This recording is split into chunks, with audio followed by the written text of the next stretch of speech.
మహిళా బిల్లు ఆగిపోవడం చాలా బాధాకరమైనటువంటి విషయమని శ్రీకాకుళం జిల్లా మహిళా మోర్చా అధ్యక్షురాలు డాక్టర్ సింధూర అన్నారు.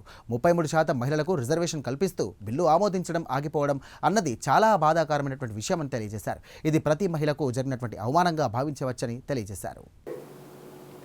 అందరికీ నమస్కారం.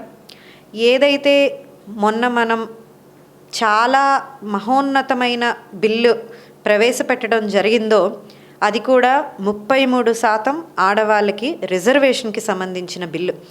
అది వీగిపోవడం అన్నది చాలా బాధాకరమైన విషయం. మనం ఎప్పుడూ కూడా ఇలాంటి సంఘటనలు జరిగినప్పుడు వాటిని ప్రోత్సహించకూడదు.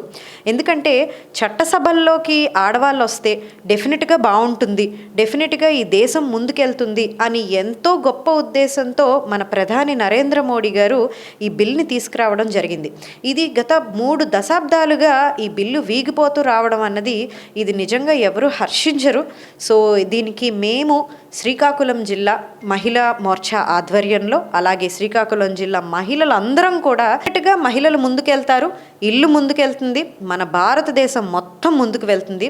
స్వస్థ నారీ స్వశక్తి పరివార్ అని చెప్పి ఎన్నో నినాదాలు నరేంద్ర మోడీ గారు చేస్తున్న సమయంలో మహిళల్ని ఇలా వెనకాల పెట్టడం అన్నది మంచి ఉద్దేశం కాదు.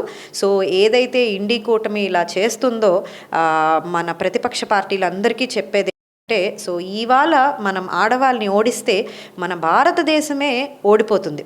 సో అది అందరూ గుర్తుంచుకొని ఆ బిల్లు పాస్ అయితే అందరికీ మంచిది. Thank you so much.